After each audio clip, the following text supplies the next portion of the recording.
Yeah, let's go. Yes, let's go. I'm so excited to have you here. It's so funny for the listeners. We just had this full conversation for like 6 minutes, and I was like, I probably should have started. We should just like have hit the ground recording. Usually we get a little bit of banter and patter before, but yes. So welcome, Tara. I'm so excited to have Thank you.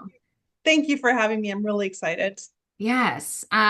So if you don't mind, I was just telling you about some of my experiences with ADHD. I'd love Yeah. for you in your own words to tell the dear listener, how did you get into the space? Yeah, I feel like my story is probably like a lot of women out there. I grew up always kind of feeling a little bit different, feeling a little bit disconnected socially growing up, not really sure how to navigate the friend space. I think I was fortunate enough that I was quick enough to keep up with my work at school and do okay. So I never flagged to anybody that I was struggling. But of course, like procrastinated and would rather do anything except the boring stuff, right? And so Hmm. things went okay until I hit university, in which case I barely passed, which was such a shock to my system and so shameful. I think that's the other piece of it too, right? When you realize you can't do something that you thought you were good at or thought you could be good at, it's there's a lot of shame because you don't know why you're not good at it. You just think there's something wrong with you, right? And Yes. so realized university was just not my thing. Let's get out, let's do my thing. And I've always had this kind of mindset of if I don't like something, let me figure out how to change it, do something about it. And so I think that's helped me figure out what I needed to put in place in my 20s so that I was Mhm. able to use strategies and, you know, do well enough at work, I think, to do what I needed to do, let's say. And so then in my 30s, getting married and having kids, things started to go off the rails, right? So Mhm. really struggled with sleep, putting myself to bed, right? Turning things off and going to sleep, managing the anxiety of a little person and worrying about them all the time. Like just, all of this, the anxiety I was able to manage for my own self being times that to two little people. And I Of literally was starting to, it even affected relationship, right? My husband and course. I just struggled Yeah. because he couldn't understand why I was so anxious about what he Yes. viewed as something like really small. And then, as it turned out, my eldest has ADHD. And so when she hit the school system at the tender age of almost 4, things started to Hmm. go off the rails for her. And we didn't understand why. And, just it snowballed. So, fast forward to my daughter being in grade 2. And after years of struggling in the school system, they said, let's get her tested. We tested and found out she had ADHD. So of course, hyper focused me jumped right in to learn everything. Dig, dig, And dig, so dig, then dig, dig, dig. Yep. 100%, right? I need to know everything so that I can do what I need to do to put strategies in, like again, to manage my anxiety and to try to do the best I could for my child, which was my own self-discovery, right? There was this funny moment where I'm looking at adult ADHD symptoms and I'm looking at it going, this sounds a lot like my dad. So let me send this to my sister and see what she says. And she wrote back and said, yeah, and me. And then I looked at it a second time and Hmm. realized, and me. So it's hilarious how all three of us are very different and we present differently, but Yes. we have the ADHD gene or the trait or whatever you would call it. We all have that tendency to or the lagging skills, right? To not be Yes. able to manage certain things. And it's just it was eye-opening. So Yes. that's my journey. And I've just actually a couple of weeks ago got the formal diagnosis because I would like something so that I can then pursue other strategies like medication Yes. that might help me in my career and my life. But just knowing that self-diagnosis was the missing piece that really kind of validated everything that I'd felt up until that point. Hmm. So for me, that was amazing. Yes. And it's so interesting because I want every listener out there to hear if you don't have a diagnosis, but you're still feeling chaotic and twirly, like you still, let's work on that. I don't need letters or names. for us to be able to focus on that thing if you are feeling chaotic and twirly. And also, you're absolutely right. Sometimes it's so helpful to have the diagnosis and just that validation of, oh, that's what this is. And it's so interesting that you mentioned because there are more and more studies that are coming out now that describe like it is a genetic component Mhm. and can be passed along, not necessarily, but it is very interesting. Like I have clients or people who'll be like, oh, like you said, well, that sounds like dad. Oh my Yeah. God. I've actually asked clients to ask their family members, what was I Mhm. like as a child? What was I like, siblings? What was I like growing up with? Parents? What was that like? And it's been really great when you have the privilege of having those historians around you to be able to say, Mhm. ma'am, hi. Yeah, exactly. Yeah. Exactly. That's actually something I've heard a lot is look at your old report cards when you're a kid and see what the teacher's comments were. And, there's sometimes some key indicators like always talked a lot, or, had trouble sitting and focusing. Yeah. hmm Yeah, I famously, everyone who has been a listener for a while knows all A's in a B in conduct, all A's in a B in conduct. And I've said too, I think some of those B's were generous. I think they didn't want to like have me not be on the A B honor roll, so they're not going to give me a C. But and that's the problem too, especially back then. I have the book, and it's such a hard thing for me to navigate because we don't say crazy because it's an ableist term, but I love this book because it's so relevant. It's called "You Mean I'm Not Lazy, Stupid, or Crazy," and that's what we're told. That's how we feel. Like you Yes. feel out of it. Like why can't I do this thing that I need to do to be successful in this way that society is measuring as success?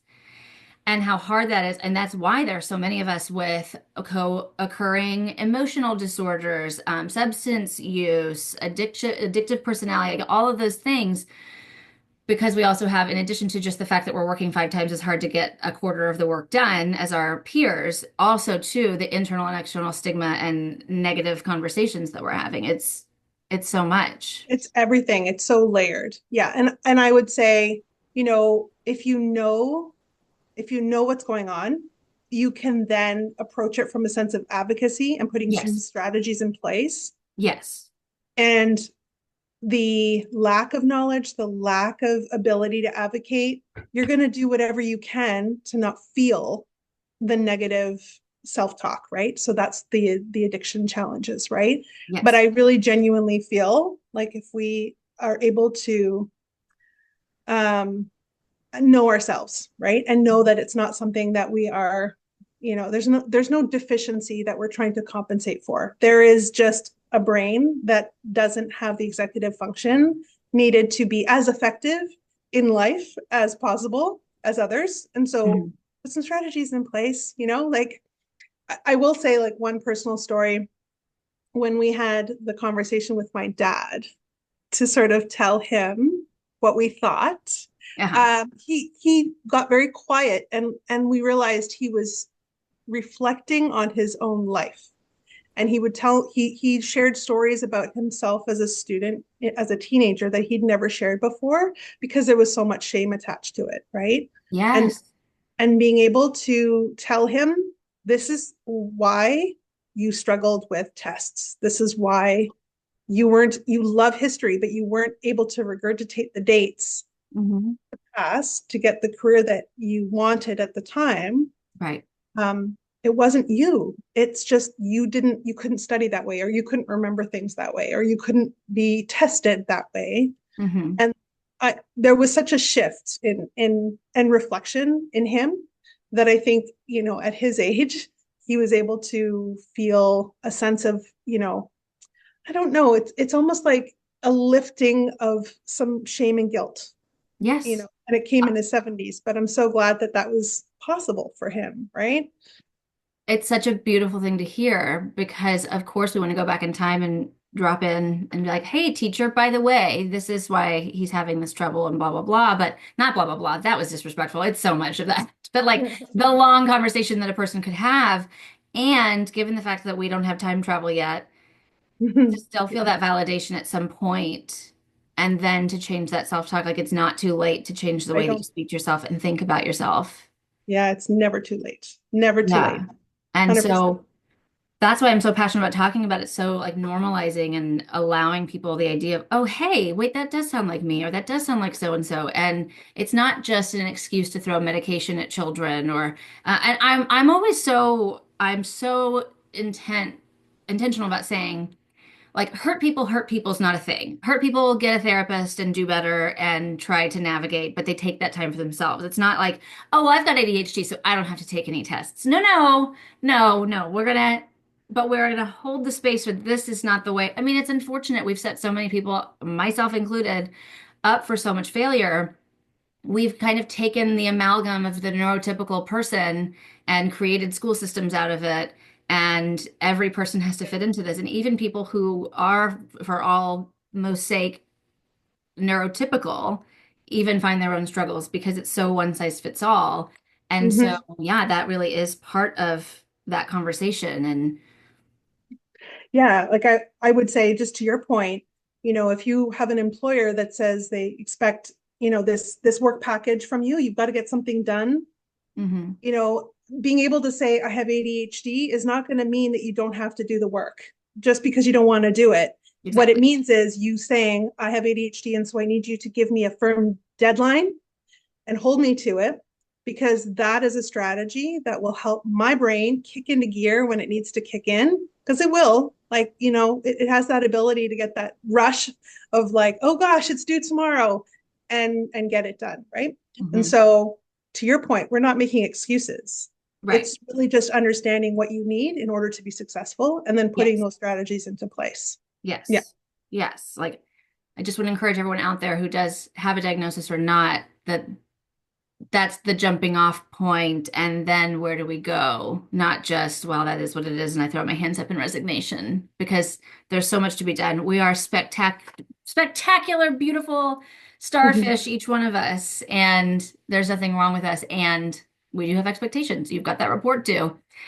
How are we going to get that done? What are the systems you can put in place to get those done, and so on, and how important that is. Mm-hmm.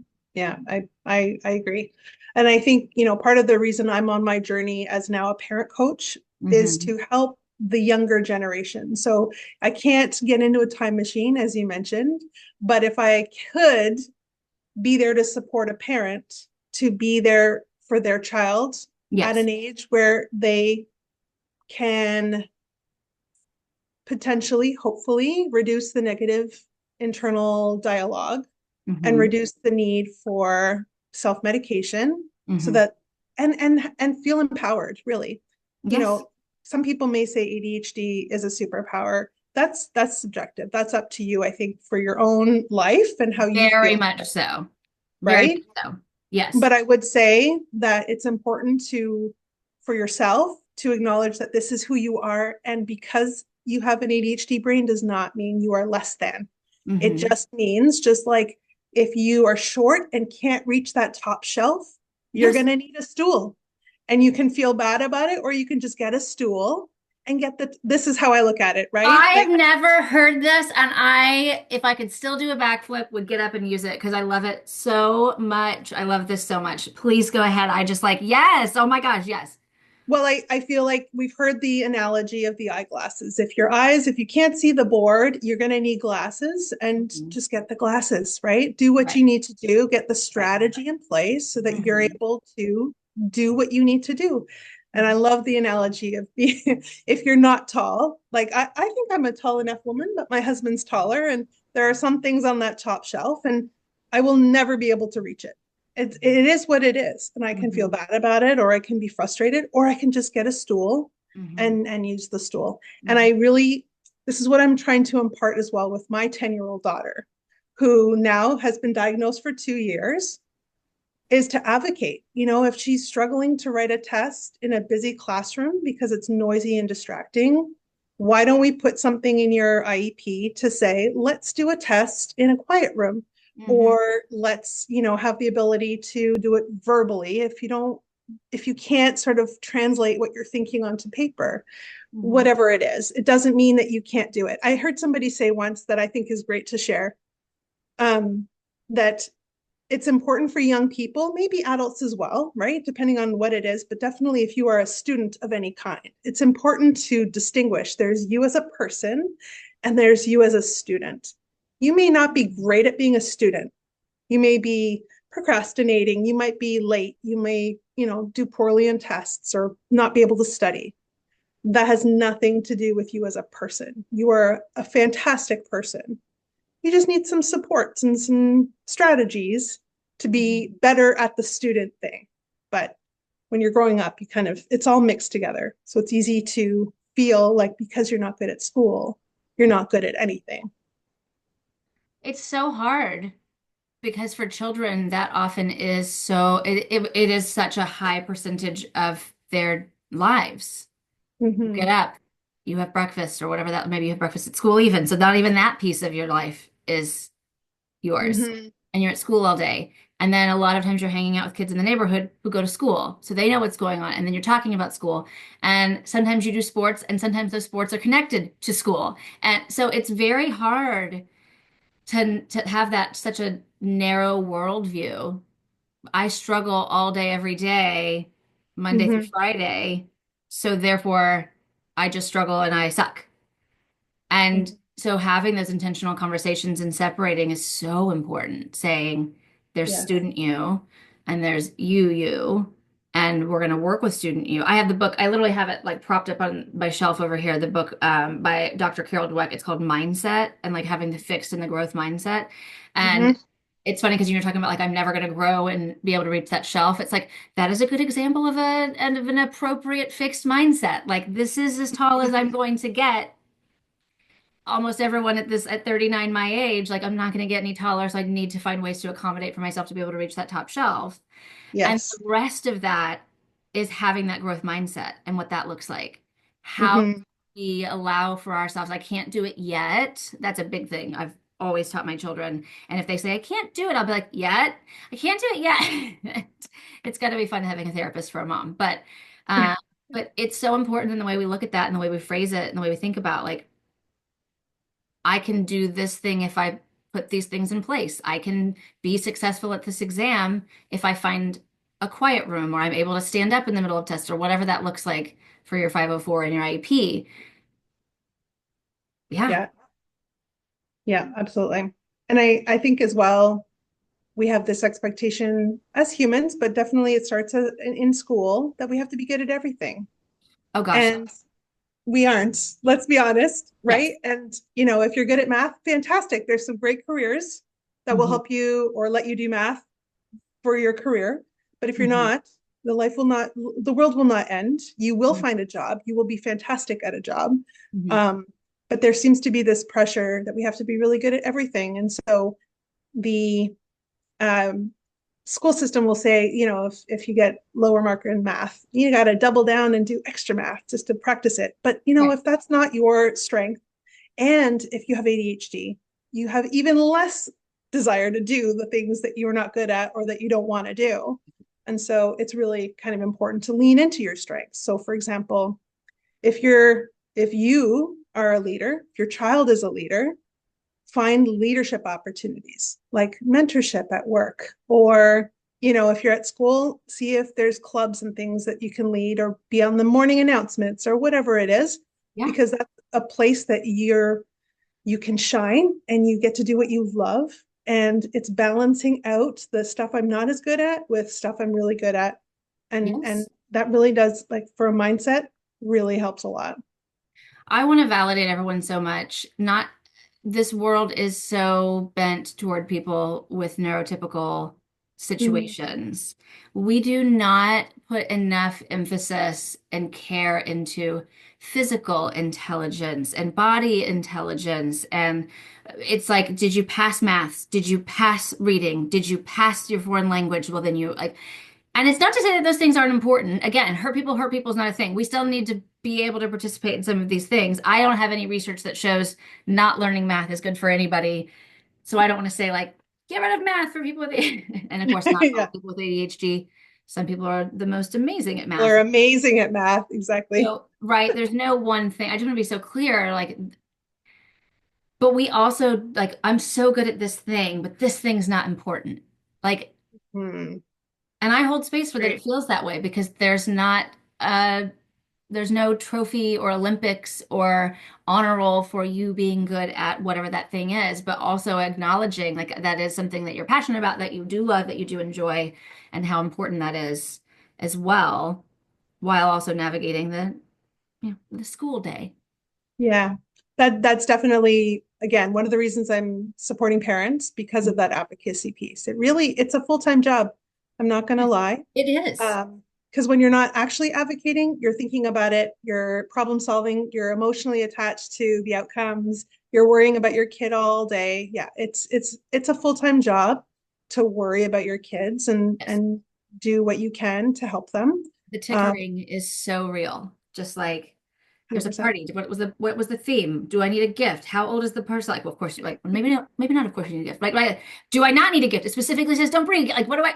Right. I know. And we're just constantly thinking those things. And some of us, if we're whether or not we have ADHD or our own neurodivergence and whatever that looks like. And so we're trying to navigate our own. And this is the thing that comes back as well for the adults of it all is I know a lot of people say like we need to stay regulated so they have a safe space to be dysregulated.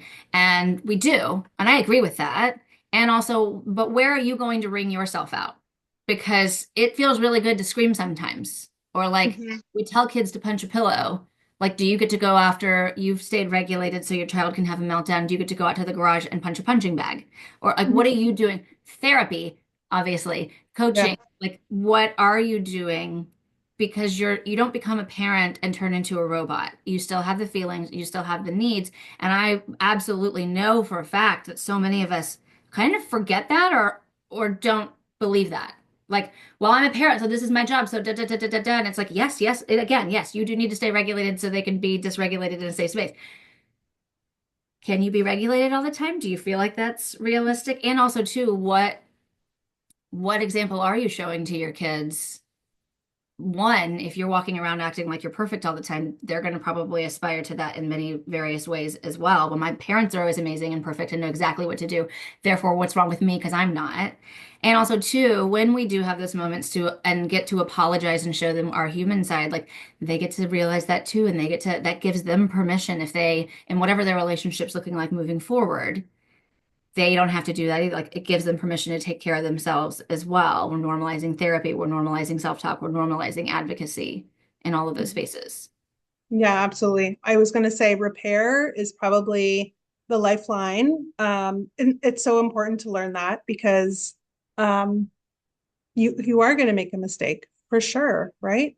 Mhm. But I think you're right. That's a good thing to be able to be controlled by your emotions and have an adult version of a meltdown Mhm. in front of your kids. And then when you're calm and you're able to go back and say, whoa, like look what happened to me, because then they're not alone in those huge emotions where they can't control themselves, and they're realizing that it is a human experience and it's not because they're a bad kid, because unfortunately our kids tend to, kids in general, they tend to own it, like they caused it in some way, right? It's Also, that yeah. rejection sensitive dysphoria is so real, whether or not it's like diagnosable, but just in general, like you've told me I've done something wrong. And I always try to be as solution focused as possible, but I'm also human. And sometimes I'm like, oh my gosh, why'd you do that? But instead, like, hey, what can we do differently next time? And even when I am like the calmest and most solution focused and it's like, I'm terrible. You're mad at me. And it's like, that Hmm. is their default. And that's not the messaging they're getting over here. Yeah. And being able to help them navigate that. Yeah, the one thing, so there's two things I want to say, but the one thing is, I think, if you're able to keep in your mind at all times that your kid is a good kid, and when they are feeling well, they'll do well. I think Dr. Ross Green says that, right? It Mm. helps you if you assume the best of your child. If you Yes. if you assume, oh gosh, they're bugging their sister on purpose, like they're really, if you immediately go to that mindset, Mm. you're going to treat your child differently Yes. because you feel that they are intending for that outcome, or they're intending to cause some trouble, or whatever it is might be, though they're not listening to me, they know they're purposely ignoring me. If you Mhm. go into it with a right mindset to say they can't hear me right now, their brain is Yes. too busy, they Yes. probably need like quiet or they need me to go up and touch their shoulder or whatever it is. And then you can act from a calmer place Mhm. because you're not going to get as triggered either. And the second thing, yeah. And then the second thing I would say is that um, if you have some sort of phrase that you are ready to say when you feel yourself getting triggered, this is what saves me as much as possible.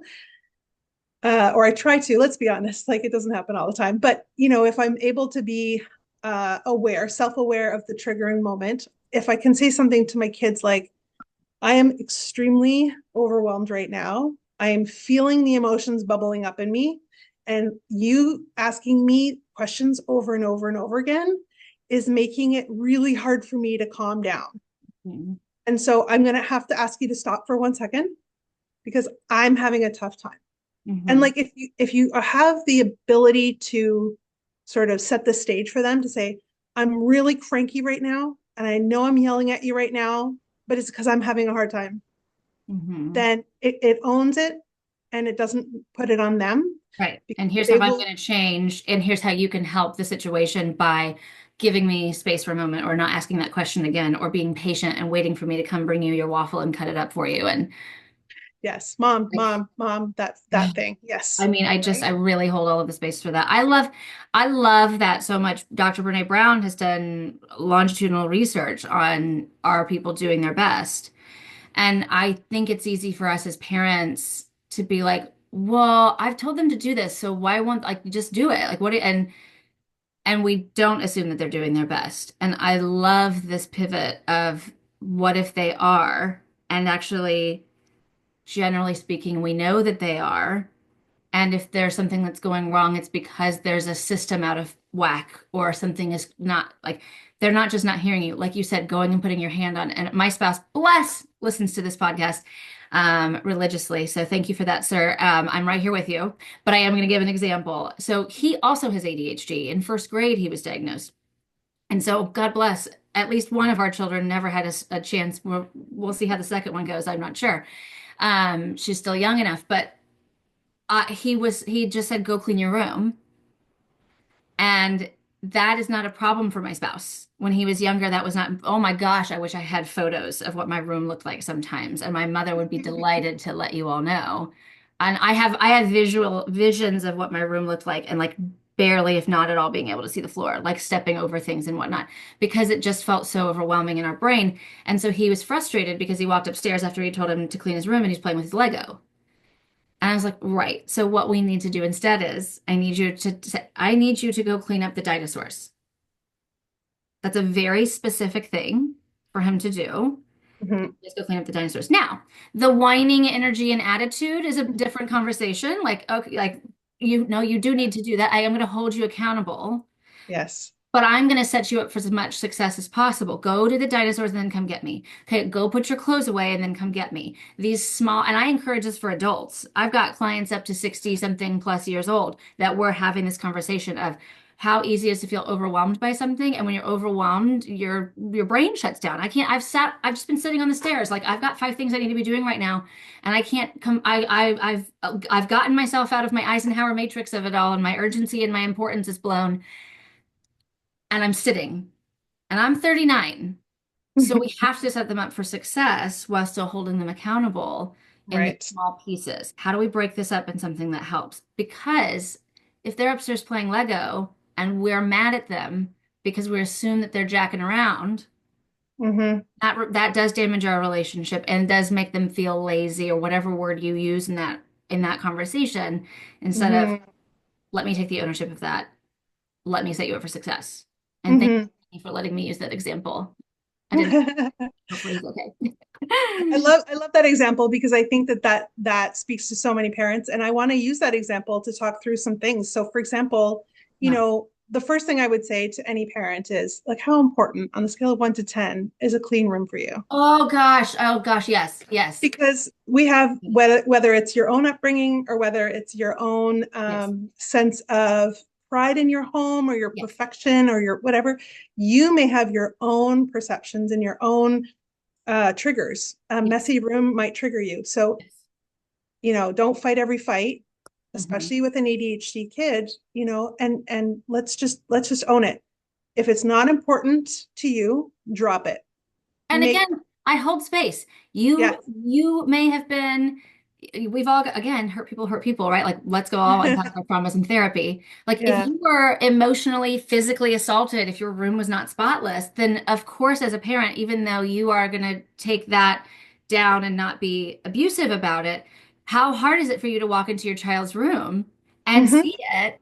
Hmm. Right? So that, but I love what you're saying is an intentional conversation of if it is important to me, let me unpack the reasons, the rationale behind it. And then what are the things that I can do to be intentional about it, to be helpful about it? And then also, yeah, which balls are glass and which balls are rubber, baby? Like which ones can we let drop? Like, hey, we've got company coming Yeah. over or a house appraiser's coming over or like, and we just moved. We've been here for not a whole year. So we still have that like hopefully, I mean, I want to hopefully keep my house in decent order anyway, but like we do have that, like we just spent X amount of money on a house and we're really proud of that. And what privilege. Let's keep it Hmm. nice. Hmm. Yep, absolutely. And I would say, my house, I am an ADHD parent, so my house is not spick and span. So what kind of expectations and how realistic is it that I Not am me. telling my kids, right? Very Like like do as I kids will say, pick not as I up on, do. right.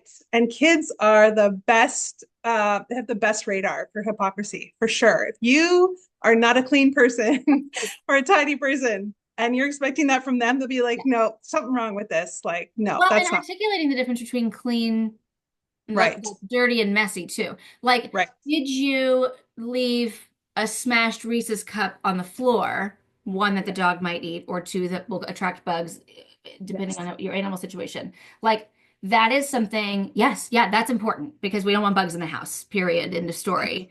Yeah. Unless you're, that's your job. Anyway, like, we don't want Yeah. smashed food in the floor. We don't want, like, that is something. But are the colored dinosaur sorting toys being poured out in the corner in your 5-year-old's room? Is that? And again, I hold space. If that's important to my spouse, yes, but we've had this conversation. I like this. Like, where are Mm. the things that we can try? Because I've noticed that with my spouse too, and I think I do it myself. I know I do it myself. Ho, ho, ho, ho, ho, ho. Like, and just so I know that you and I have just met, but I use plenty of my own personal examples on this podcast. So it's Hmm. coming for my beautiful spouse. He can talk about it with his therapist next week, I guess. But like being in that space to say, where can we make sure that we're not picking fights? Because there are sometimes where I'll Yeah. be with my spouse and be like, does it matter if our 3-year-old wants to wear a set of pajamas to school? They're clean. Hmm. We had a bath last night. We have to put on fresh underwear. It's always the rule. And some of it's like, well, I don't want them to get torn up when she's like, pajamas are famously not as sturdy as regular clothes. And I was like, I hear that, but like at the cost of a meltdown this morning when I have a busy day later, like, and again, if that's the no, but I also have sometimes too been like, well, that's all you then. I'm gonna go take care of this one because I'm not participating in that because I don't care about pajamas. Okay. So I think that's the smartest thing to do, right? Because sometimes a spouse will say, yeah, it's very important to me, but then who has to manage the so, That like part. let's be honest, right? Yeah. But I mean, I think just even self-awareness for him, if he's worried about the clothes being destroyed, that's fair, right? Or Sure. is it shame? Maybe when he grew up, he wasn't allowed to wear his pajamas to school. And so he's worried about other people's opinions about it, Mhm. right? And Yes. so it's him taking a minute to go, like, really, a scale of 1 to 5. Like, is this a hard 5? Like, absolutely not. Yeah. I will support you. And then, I will go do this in the other room and you can tell our child, right? Yeah. I 100%. really love that. Yeah. Again, this is our little, therapy, mental wellness minds coming out here of like, Yeah. let's understand the reasoning behind. Let's understand this. Is this an internal, external voice and message? And what Hmm. percentage? Because very rarely is any one thing on one thing. And I imagine on some level you do believe that a room should be clean solely based on the fact that you believe that. How Hmm. much of that urgency and dire anger and frustration and tension is coming from? And I don't, I literally don't know my spouse's situation and his parents who are still with us. So like, I'm not saying like, oh yeah, they beat the crap out of him if he didn't have a clean room. That's not the case. But for those of Yeah. you who are listening, to really take a minute and be like, Like when you just said that, I remember my mom's dad, may he rest. I wore one morning, I had a sports practice before school at elementary school, and she was a teacher at the school, which is a whole other conversation that I'll talk about with my therapist. And he had Mhm. come in one day to help her because he was a genius at math, and he came in to help tutor some of the kiddos and the students in math. And he saw me in the gym in like my dad's old painting sweatshirt and some real baggy sweatpants that were, very, very 1995, very that. And he was like, "How Yeah. dare you let my granddaughter go out in public like that?" And my mom, of course, is like, "Have you met your granddaughter? Do you think I have anything to do with what Mhm. she's wearing?" But I remember that. And so there Yeah. is some of that for me. Yeah. Of if I'm, and luckily athleisure has become a thing, so it's more socially acceptable. But like Larry's name, voices in my head sometimes, depending on what I'm wearing, what my kids are Yeah. wearing, and how much of that is real. Did I go to school that day? Did I participate in my sporting event? Did I base it? I mean, obviously, I was an ADHD child in the 90s, but like, did I basically survive the day and is everything okay? Then does it matter what I was wearing? But I know I can tell you exactly what that outfit looked like Hmm. because of that. So I'm holding space for each and every one of you of like, not for nothing are you having these impulses to be like, this has to be this way, that has to be this way. Hmm. Can we then participate in some nuance? Can we walk away from that? Can we unclench a little bit with a lot of intention? Hmm. Find out where that I, feels. Where's that feel in your body? What's going on there? What does it feel like to let some of that go? What might that look like over a process? yeah, 100%. And I feel like that's where sometimes if you're able to have that thought, it brings some power with that, right? Oh my Because gosh, you can yes. let go a little bit at a time of what Yes. other people think and what other people might say. Yes. Because, I mean, this may not even be specific for ADHD, but I know it's real in my life that, you worry so much about what other people think, and it Of affects course. jobs, conversations, where you live, what you wear, anything like, two-piece bathing suit, forget it. I don't want anyone to make any comments, let's say. But once you can let go of that and say, I want to do it, I feel good about my choice. There's so much power in that for sure. Oh, I just appreciate that so much. Thank you. I want to like spend a little bit more time with the power of it all. Like power and control is often where relationships go south because people are seeking it so much, and it's whether it's romantic or not, and trying to be in control. And that's something with parents, especially like how can I control the situation so that my kid doesn't get hurt or that they're following directions and they don't humiliate me in front of these people and da da da. And there are certain things like I think for some reason the royal families pop into my head, like when Prince Louis, the younger one, is like Yeah. sticking his tongue out, which I find to be adorable. Yes. I wonder how, Yes. the Duke of Edinburgh would have felt about that if he would have been alive or around for it. And like there are certain situations, like at a work event, where you don't want your kid walking around, saying poopy butt, poopy butt. So how do we articulate that to them? Yes, but then like where is that anxiety coming from? Are you putting yourself first? Are you putting your child's needs first? Or are Hmm. you giving in to societal expectations and the anxiety that you very much genuinely feel about it?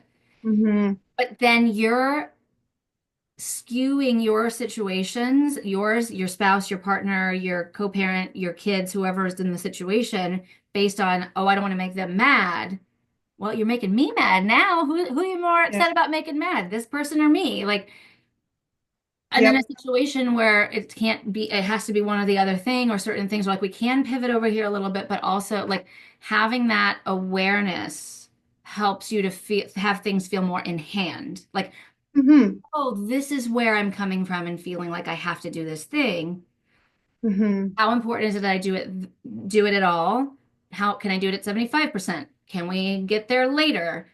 Can we whatever, whatever. The power that is behind that where you feel, I mean, ha ha control, ha ha. But like Well, I think that's the problem. We don't always have the control, right? And the rarely, anxiety goes right rarely. through the roof. I mean, I can give you a very, very personal story with my kiddos. So when I was a kid, I would talk a lot. I'm sure some people in listening can relate to Me? that. Not me. No, never. No, never. And so I remember, and again, personal stories. So if any family members are listening, thanks for letting me share. But I remember growing up, and my parents would say, "Give us the Coles Notes version or the TV guide version," meaning just keep it short and sweet. Yes. And years and years of that makes me very self-conscious to talk, Yes. because I'm worried that the people I'm talking to may not want to hear all the things that I want to say. Yeah. I deal with that as an adult, but then my children come along, and of course they're genetically related to me, so they're both great talkers to the Yeah. point where, sometimes you can't even really have a conversation. It's just a one way, dump of information your way. And I remember when they were really small, like the anxiety that I would have when they're talking to other people, Mm-hmm. adults, where I would be like, I need to tell them to stop talking. I need to like help save this adult. And there was a conscious thought that I had, which is, who's to say that this adult feels like it's too much? And Mm-hmm. why would I make my child potentially feel Yeah. ashamed of talking? And so my mindset was, if the adult has had enough, the adult is an adult and can tell my kids, okay, I got to go, or whatever it is. And Yes. I took that off of them so that it wouldn't continue them worrying about talking. Now, they still talk a lot. And sometimes I look at them and I see the adult that's like trapped sometimes, and I go, yeah, sorry. But again, I didn't want to bring that into my kid's life, my own feelings of anxiety around it, right? So if I could Yes. let go of it, and then because I can't control how much they talk or what they talk about, I just kind of, just let it be. And it's Yes. it's it's very helpful for that anxiety, for I sure. love, thank you so much for sharing that because it's so true and it's so important. Once again, now let's hold space. Like, I can talk, my dad can talk. Like, we are talkers.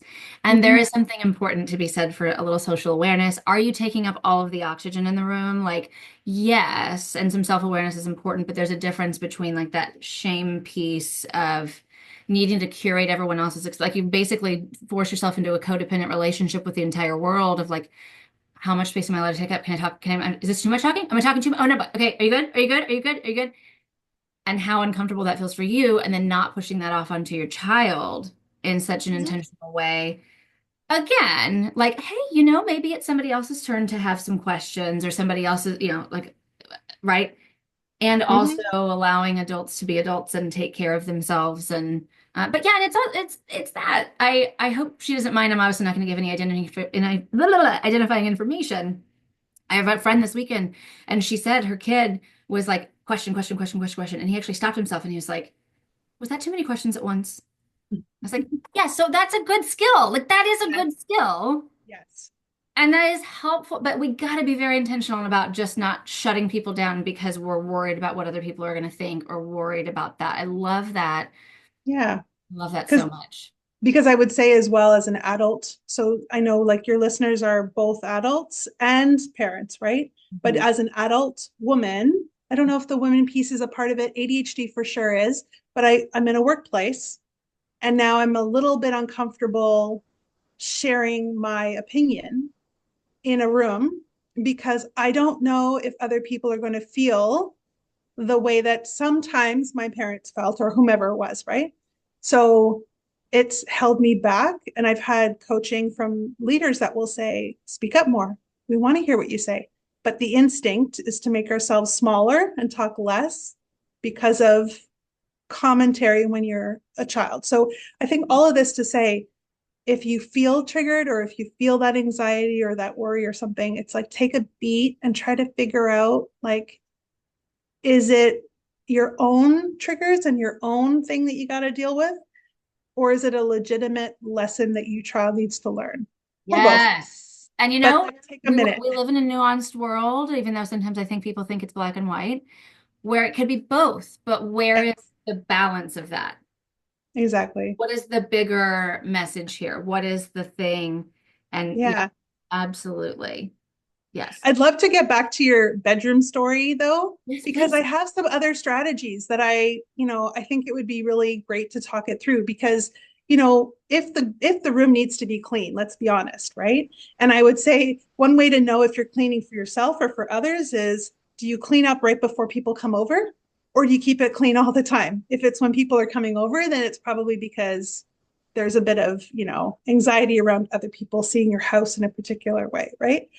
Although for us and our family, we will have people over regularly because it gives us the incentive to clean our house from top to bottom. So that's our urgency, it gets that urgency going.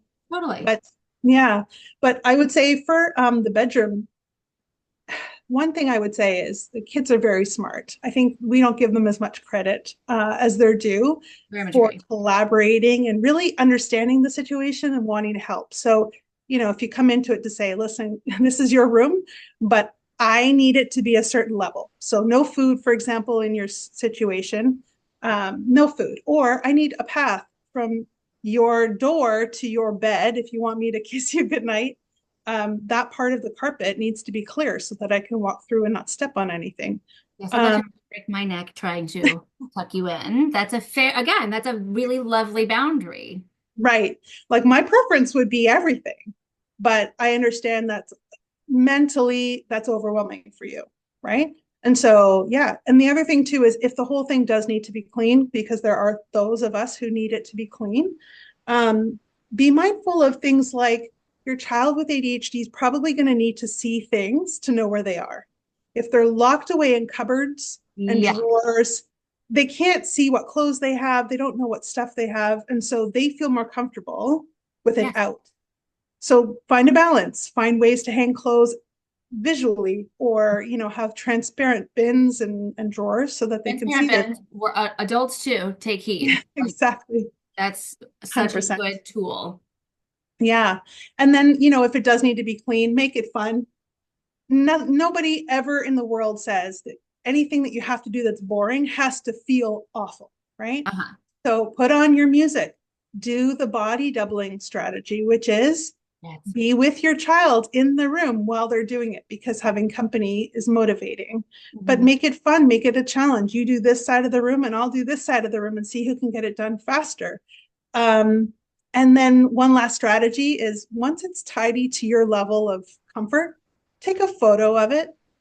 And then your child has a visual representation of what the room should look like when it's done. Because sometimes they think if they move their clothes off the floor, they're done. I made my bed, I'm done. But it may need a few more things. It's got to look like this. I Visuals love are that. amazing, right? And so give them a visual and say, I need this done to look like this by the end of the day. And then let them figure it out. Hey, Yes. what time do you want to do your room? Do you want to do it now or after lunch? I mean, Do you want choice to language, snack? right? We Yeah, love yeah. buy-in, letting the children feel it's not just do it because I said so. Mm-hmm. Oh, okay. So Exactly. you want to do this now and that part later? Yeah, we can do that. There's no rush. Mm-hmm. Exactly. Where that's available. Absolutely. Yes. But I love Exactly. this. Like, let's parents, as the adults, first of all, get a therapist, which I love, but like, let's Yeah. let's take a minute. Let's see what we're feeling. Where is it in our body? Where is it coming from? How much of that is an internal message? How much of that is an internal message that derives from almost entirely external forces? How much do I actually care about this? What is the reason that I care about this? Is that a thing that's good enough for me to cause a rift in, not a rift, but discourse in my Tension. tension, Exactly. conflict, right? Yeah. Not a rift, that implies like a wedge. We're not driving a wedge, but but Yeah. yeah, Yeah. and that's such an important, like, is this a battle worth having? And I Mhm. also want to hold space, like a clean room. Yes, at some point, your kids may go to college, they may stay in a residence hall, they may have a roommate. So it is important for them to get in the habit of putting things where they go so that they can be respectful of a shared space. Mhm. Not for nothing. I hope that someone's probably already turned us off at this point because they're like, well, F these women thinking that I'm just not going to have my kid clean their room. That's not what we're saying. No, We no, are just exactly. saying, and I can't go back to the clear bin thing enough because, like, if it's out of sight, it's out of mind. If we can put things in places where they know where they go, where they're specific. And I also want Yep. to acknowledge this is more of a capital outlay for us as the adults. Like, oh, good, I'm already exhausted. But here's the thing, choose your hard. Because either Hmm. way, there's going to be some sort of stress, and it's going to be either you putting out capital outlay because you're having an argument with your kid for not following directions because you've called them lazy, stupid, and not the C word because we don't say, because you've called them lazy and stupid on some level, whether or not you've actually used those words, or you're going to take some time to, and don't let me spend your money, but like go buy some plastic bins at the dollar store and write on them what things are supposed to be and where they're supposed to go and Yep. do that together with them. Like choose your hard because it's not just going to magically fix itself because you are yelling at them. And Yeah. quite candidly, you really increase your chances of having a rift. There's the appropriate time to use that word in Yeah. your relationship, Yeah. and these behaviors continue. And that's one thing I promote a lot in my coaching, connection first, right? Connection Love it. first. Your child is not doing it to you. Your child just has no interest in doing what you're asking. So meet in the middle. What is, you know what I mean? Like connection first, because that's something that is by far the most important thing. And the second thing too is, let's see if I can remember it now. Um, no, it's totally gone. It's an ADHD thing. It'll come back to me. But I think like making sure that um, making sure, to your point about picking your heart, and making sure that you are as self-aware as you possibly can about your emotions about it. I think that's like the most important thing, right? If it's really important to you but it's not important to them, then just ask yourself, like, if it's super important, then you've got to get them on board, right? Because Right. they're a human being and they've got their own, desires, which are probably not including cleaning their room on a Saturday, right? I mean, I think that's the thing is that we sometimes, as much as we don't believe that because we are very much like, we're the gentle parents or whatever that word is for you, because perhaps that's not ideal. But like, we also came from the children are seen and not heard, and we came from parents who definitely were from that, who came from parents who definitely were from that. And so do as I say because I said so and shut up is some people's reality. So when we can tell the children and get that buy-in, I'm not just doing this for the sake of doing it. Here's the rationale behind it. Here's what it means to me that we do whatever this thing is that I'm asking you to do, Yeah. because I said so. You are Yeah. really that can, like you said, starting with connection and understanding. Yeah. And again, they're still gonna pout about it.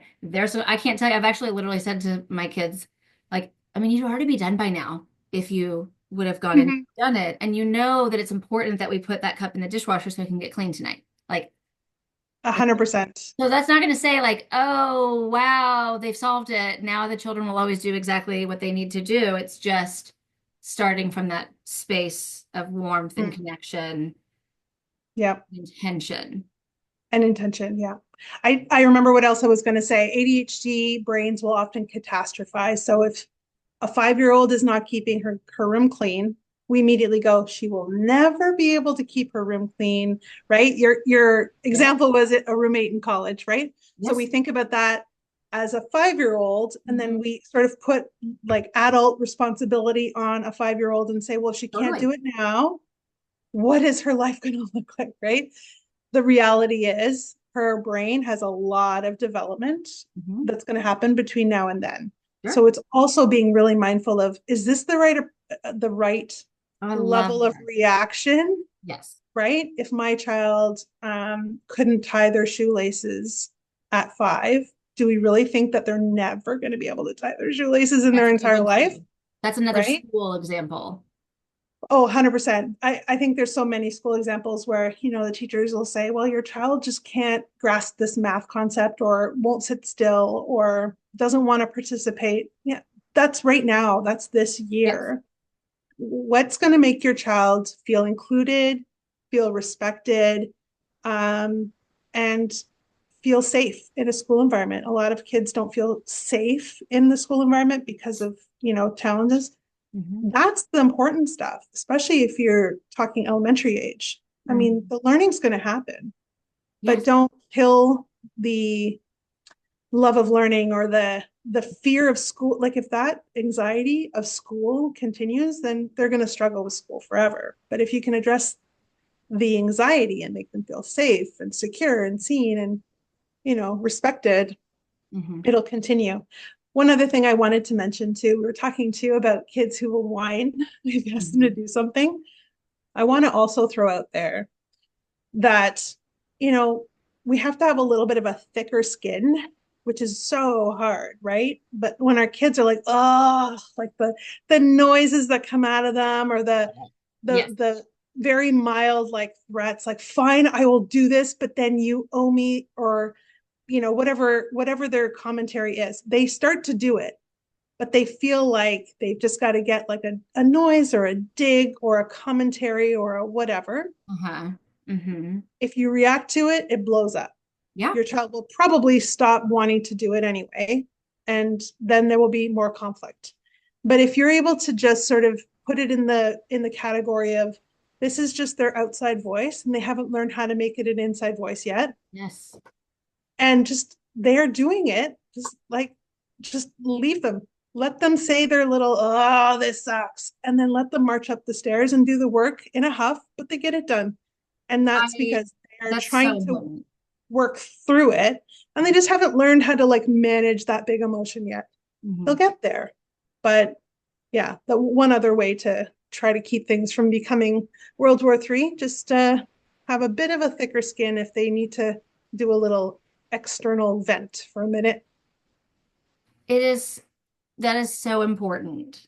That's interesting that you've said that because I haven't thought of it in that way, but I have said to my son, like, you're allowed to be frustrated. Of course, I get it. That makes sense. And yeah, just letting that eye roll water off a duck's back. Like let them have that time and let's not again, let's choose to not ramp that up. If it's eye roll, F you, I'm not doing it, that's a different conversation. If it's eye roll as they're leaving to go do it, Mm-hmm. And I would say even with the F word. So I roll F word.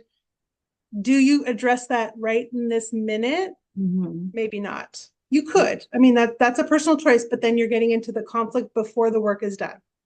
It might be a better conversation afterwards to say, I get it. You hated doing it. Yes. I don't appreciate the language.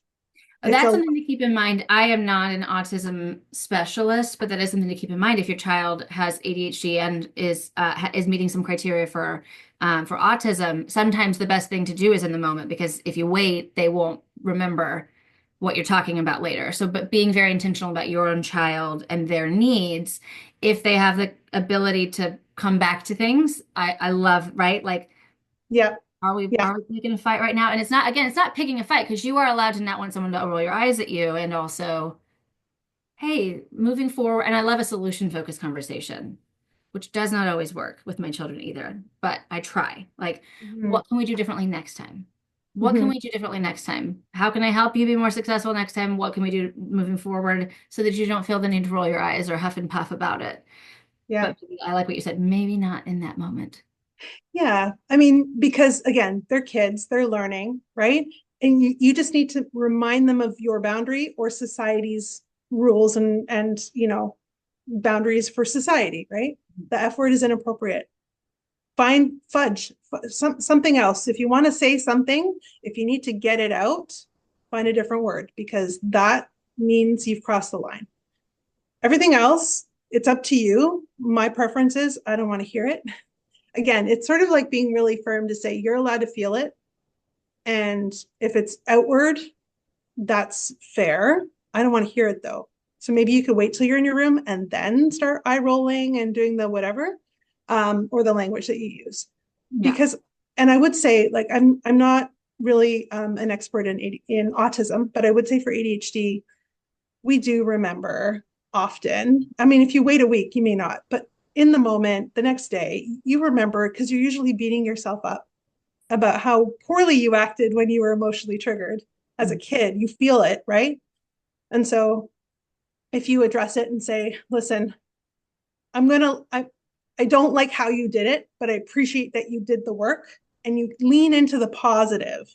Mm-hmm. I guarantee there will be progress in a good way because we don't focus enough on the positive. Um, Absolutely.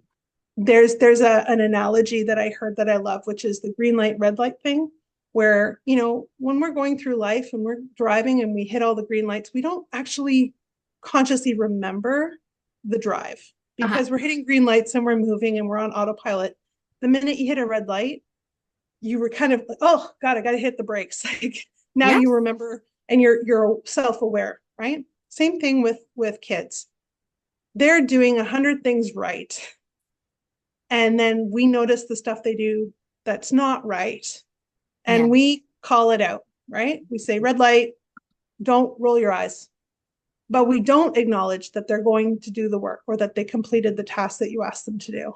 Yes. So it's being mindful to recognize Mhm. the green lights too, because if you're able Recognizing to goodness. shift and have more positive commentary and more Mhm. acknowledgement of the effort that they're putting in, Mhm. you're going to see a totally different kid. You're going to see this kid that's getting the dopamine hits for Mhm. doing the good things. Mhm. Hey, I love how you like talked to your sibling before you took their toy, or I love that you actually went and did what I asked you to do after I only asked you 3 times. Like, Mhm.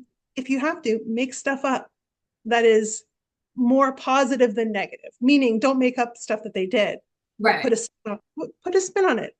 Last week you didn't do it at all. This time I Yes. reminded you a couple of times and you did it. It's amazing. Great Mhm. job. Right. Celebrating And then, improvement and yeah. effort. It doesn't have to be perfect. Let's avoid perfectionism altogether as much as we can. Yeah. I love the red light, green light. One of the trainings that I did, they said the metaphor, you've got a race car brain and bicycle brakes. And I really love that because again, Yeah. it's working on strengthening those brakes for the ADHD. It's not about that you're a bad person and that helps with that internalized negative talk and stigma. Just working on my brakes over here. And Mm-hmm. this is definitely a tangent, but I've been thinking about it on and off throughout our conversation. And I am not an educator, but it makes me think of your fellow Canadian, Sarah Chalke, one of my favorite actors of all time. She talks famously about how like she was told early on that she couldn't sing and that she was bad at math. And so she internalized that. I can't sing and I'm bad at math. And like famously, if you've seen Scrubs, they do a musical episode and like she barely sings in it because she can't sing, air quotes. And so she's never put any effort into it. This goes back to the mindset book. Like, yeah, Ariana Grande was born with more skill than certainly for within I than perhaps Sarah Chalke as well. But I can always get better if I put effort into it. I can always, right? If it's something I'm interested in. Mm-hmm. If math isn't something you're interested in, but you still have to graduate, then it doesn't mean that you have to go and major in that and make that your life's work, but you do need to graduate if that's your like right. So us, the adults, being aware of our children hearing any of those things, like a teacher saying, "Oh, well, you're just bad at science," like growth mindset.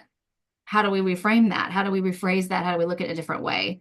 Because we do hold on to those things and we stop trying. And again, sometimes it's not your cup of tea. Like if you don't want to be a singer and you also weren't born with Cynthia Erivo's pipes, eh. But if you want to be in musical theater, then you can take voice lessons. Like we can get better at certain things besides growing to be able to reach the high shelf. Mm-hmm. Let's make sure that we're being intentional about helping our children avoid putting themselves in a box and living there in perpetuity. Mm-hmm. Yeah, absolutely. And ADHD brains are problem solvers by design. So if your child wants something, Hmm. like open the door and let them problem solve it. Yeah. What if you want this? Here are my parameters, Hmm. but go for it. Tell me, like, what can we do? You really want to be a singer? Well, what can I do to help you? Right? Yeah. Obviously, when they're older, you can have a better conversation. When they're little, it's like, well, do you want to try this? Do you want to try Yeah. that? But at the end of the day, like absolutely giving them a sense of autonomy and giving them a sense of Mm. empowerment where they feel like they have some control over Yes. their own life Yes. is it's pretty And your amazing. investment, like Yeah. if that's something that you're excited about, I've got your back and I'll support you. And some of that, obviously, like singing lessons aren't free, but you could certainly watch things on YouTube together and practice that, or defining the things that can fit within your level of opportunity and scope and privilege. But showing that support and yeah. This has been so great. I thank you so much for your time. Can you Thank you. let the listeners know where they can find you? It'll be in the show notes as well. Yeah, absolutely. So my website is getcuriousparenting.com and I'm on Instagram as well at get.curious.parenting. And I have some free resources and blogs on my website and on Instagram, so you can help yourself. And you can always reach out to me at Tara at getcuriousparenting.com. Yes, amazing. Thank you again for your time. I'm literally going to implement so many of these things into my work moving forward in my own life. So I appreciate all the skills and tips. And everyone else, thank you so much for coming out, listeners. We're so happy to have you back again for our 101st episode of the Perinatal Podcast. Love it. And until we see you next time, be curious, not judgmental.